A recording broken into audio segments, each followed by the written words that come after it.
ناظرین اگرامی، آج کا ہمارا موضوع انتہائی حساس نوعیت کا ہے۔ ہم بات کریں گے بدنام زمانہ ہیرا منڈی شاہی محلہ ٹیکسالی گیٹ لاہور کے تاریخی پس منظر کے بارے میں۔ اس جگہ کو عام طور پر فوڈ سٹریٹ کے نام سے شہرت حاصل ہے۔ یہ ایشیا کی بڑی فوڈ سٹریٹ میں شمار کی جاتی ہے۔ دنیا بھر سے آئے ملکی اور غیر ملکی سیاح یہاں کے نتنائے کھانوں سے محظوظ ہونے کے لیے اس فوڈ سٹریٹ کا ایک بار ضرور دورہ کرتے ہیں۔ لیکن آپ چاہے جس مرضی سے اس جگہ کو بیان کر لیں، اس جگہ کو جو بدنامی کا داغ لگا ہوا ہے وہ کبھی دھل نہیں سکتا، اور یہ ممکن ہی نہیں، کیونکہ ایک طرف تو ہمارا اسلامی معاشرہ زنا اور عصمت فروشی کی ممانعت کرتا ہے، دوسری طرف اسی معاشرے کے پرزور تعاون اور یہاں آنے والے لوگوں کی وجہ سے آج تک یہاں جسم فروشی کا کاروبار گرم ہے۔ لیکن کیسے پاکستان کا دل لاہور دنیا بھر کی سب سے بڑی عصمت فروشی کی مارکیٹ کا اڈا بن گیا؟ اس کا تاریخی پس منظر کیا ہے؟ وہ کون سی وجوہات تھیں جن کی بنا پر ہیرا منڈی معرض وجود میں آئی؟ اس سب پر تفصیل سے بات کریں گے۔ بدنام زمانہ ہیرا منڈی شاہی محلہ ٹیکسالی گیٹ لاہور۔ یہ نام سنتے ہی سبھی کے دلوں میں یہاں پر چھپے گہرے رازوں کو جاننے کی جستجو بڑھ جاتی ہے کہ یہ اصل میں کیا ہے، تو آئیے اس پر مزید بات کرتے ہیں۔ لاہور کا خوبصورت شہر، جو کہ ہر مغلیہ دور میں بادشاہوں کی سیاسی اور غیر سیاسی سرگرمیوں کے سبب ان کے بھرپور زیر استعمال رہا ہے۔ یہی وجہ ہے کہ لاہور کے چاروں طرف مضبوط دیوار تعمیر کی گئی، اور لاہور میں داخلے کے لیے مختلف مقامات پر 13 دروازے لگائے گئے۔ انہی دروازوں میں سے ایک روشنائی دروازہ ہے جو کہ بادشاہی مسجد کے جنوب کی جانب واقع ہے۔ کہا جاتا ہے کہ یہاں سے ہاتھیوں کے دستے شہر میں آ جایا کرتے۔ اس کے ساتھ ہی کچھ فاصلے پر بادشاہی مسجد کے حضوری باغ کی جانب شاہی محلہ قائم کیا گیا تھا۔ یہ شاہی محلہ بھی مغلیہ دور میں ٹیکسالی گیٹ کی جانب تعمیر کیا گیا۔ یہ ہیرا منڈی اصل میں وہی شاہی محلہ ہے جسے کہ بعد میں بازار حسن اور لیڈ لائٹ سٹریٹ کے نام سے جانا جانے لگا۔ ہیرا منڈی کا قیام 17ویں صدی میں عمل میں آیا۔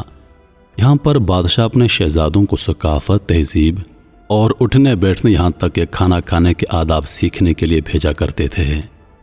ساتھ ہی ساتھ موسیقی سے محظوظ ہونے یہاں کا رخ کیا کرتے۔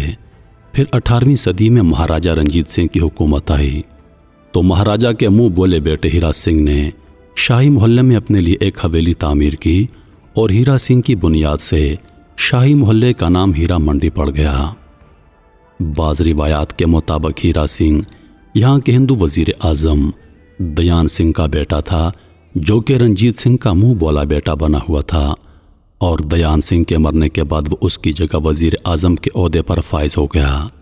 اس وقت یہاں پر موسیقی کی بھرپور محافل ہوا کرتی تھیں، اور اسی بنا پر یہاں آئے دن راجاؤں کی آمد کا سلسلہ لگا رہتا۔ ہیرا سنگھ کے دور حکومت میں ہی اس جگہ پر جسم فروشی اور زنا جیسی برائیاں جنم لے چکی تھیں۔ 18ویں صدی میں لاہور پرانی انارکلی میں باقاعدہ انگریز فوجیوں کی تفریح کے لیے کوٹھے تعمیر کیے گئے، جنہیں بعد میں ہیرا منڈی کی ساز اور موسیقی کی محفلوں کی مناسبت سے ٹیکسالی دروازہ ہیرا منڈی منتقل کر دیا گیا، اور اسی طرح موسیقی کے ثقافت عصمت فروشی میں تبدیل ہو گئی۔ لیکن اسی دوران بعض انگریز پادریوں نے یہاں سے برائیاں ختم کرنے کے لیے کافی کوششیں کی، لیکن اثر رسوخ کے پنجے اس قدر گہرے تھے کہ وہ اس جگہ کا بال تک بانکا نہ کر سکے، بلکہ 1870 کے بعد تو انگریزوں نے یہاں کے زنا خانوں میں خاصی تبدیلیاں کی اور انہیں مزید پرکشش بنا دیا گیا۔ برصغیر پاک و ہند کی تقسیم ہو جانے کے بعد بھی یہ ہیرا منڈی اپنے پورے زور و شور سے رواں دواں رہی۔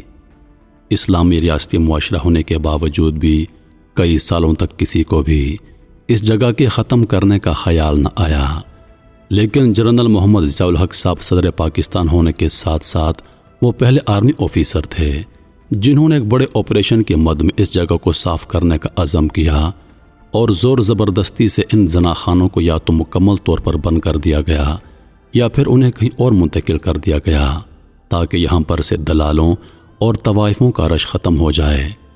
لیکن ایک بار پھر اسلامی معاشرے کے شرپسندوں کو ان زنا خانوں کے بند ہونے پر اعتراض ہونے لگا، اور کچھ ہی عرصے کے بعد ایک بار پھر سے یہ سب شاہی محلے کی زینت بن گیا۔ قیام پاکستان کے بعد ہیرا منڈی کی ثقافت کو وقتاً فوقتاً بند کرنے کی کوشش کی گئی۔ جنرل ضیاء الحق نے پاکستان میں قانون سازی کے ذریعے سے ہیرا منڈی کے قیام کو مکمل طور پر غیر قانونی قرار دیا تھا، جو کہ آج بھی قانون جرم ہی ہے، لیکن لوگوں کے اثر رسوخ کی بنا پر یہ جگہ آج بھی قائم ہے۔ اب ہم مزید ہیرا منڈی کے موجودہ حالات اور یہاں پر کام کرنے والی طوائفوں یا جسم فروش ورکرز کے بارے میں ایک مختصر خاکہ بیان کریں گے کہ اب اس جگہ کے کیا حالات ہیں، نیز یہاں پر کام کرنے والوں کا اس جگہ کے بارے میں کیا کہنا ہے۔ اگر ہم ہیرا منڈی کی موجودہ صورتحال کی بات کریں تو اب اس وقت یہاں پر چونکہ رہائشی مکانات اور آبادی بڑھ گئی ہے، ان رہائشی مکانات میں بے شمار شریف لوگ آباد ہیں جن کے گھروں میں بیٹیاں ہیں، لہٰذا ان کے بہت اعتراضات پر اس جگہ کو محدود کر دیا گیا ہے۔ اب یہاں پہلے کی طرح شام کے ڈھلتے ہی مجرے اور موسیقی کی محفلیں نہیں سجتیں، جبکہ اس جگہ کے جو پرانے رہائشی ہیں ان کے مطابق آج سے 40 سال پہلے تک بھی یہاں رات 11 سے 1 بجے تک ناچ گانے کے پروگرام چلتے رہتے، لیکن اب یہاں پر رات دیر گئے تک فوڈ اسٹریٹ کا کام زور و شور سے چلتا ہے۔ لوگ دور دور سے یہاں پر لذیذ کھانے کھانے آتے ہیں۔ یہاں جسم فروشی آج بھی جاری ہے، لیکن اس کے لیے طوائفوں یا جسم فروش ورکرز کو ان کے مخصوص کوٹھوں پر مشتمل ایک گلی تک محدود کر دیا گیا ہے، اور اب یہ لڑکیاں ان کے دلال سرعام ہیرا منڈی کی سڑکوں پر نظر نہیں آتے۔ اس کے ساتھ ساتھ چونکہ یہ موبائل فون اور آن لائن انٹرنیٹ کی دنیا ہے، تو یہ جسم فروشی کا کاروبار پوری طرح سے لاہور شہر میں اپنے پنجے گاڑ چکا ہے، اور ہیرا منڈی کے علاوہ بھی کئی ایک جگہ ایسی ہیں جہاں پر یہ کام ہو رہا ہے۔ اب اگر ہم ہیرا منڈی کی طوائفوں کی بات کریں تو ان کے اس سب کے بارے میں خیالات بالکل مختلف ہیں۔ یہاں پر مستقل طور پر رہنے والی چند طوائفوں اور نائکاؤں کے جب BBC نے انٹرویوز لیے تو ان کے خیالات اپنی ظاہری حالت کے بالکل برعکس نکلے، لیکن بڑھاپے میں ان کا کوئی سہارا نہیں ہوتا، حتیٰ کہ 2 وقت کی روٹی کے لیے ان کو پوچھنے والا کوئی نہیں ہوتا، اور اسی لیے یہ اپنی ناجائز اولادوں کو بھی اس اندھیر نگری کی نظر کر دیتی ہیں۔ ان کا کہنا تھا یہ واحد جگہ ہے جہاں بیٹی کی پیدائش پر خوشی منائی جاتی ہے، کیونکہ وہ آگے چل کر ان کا کاروبار آگے بڑھائے گی۔ ان کا کہنا تھا یہاں پر غیر مستقل طور پر لڑکیاں جسم فروشی کے لیے یا تو بلائی جاتی ہیں یا پھر خود چل کر آتی ہیں، اور اس کی سب سے بڑی وجہ غربت ہے۔ اپنے گھر والوں کی کفالت کے لیے لڑکیاں آ کر اپنے جسم کی نیلامی کرتی ہیں اور اپنے گھر والوں کے لیے خوراک کا بندوبست کرتی ہیں۔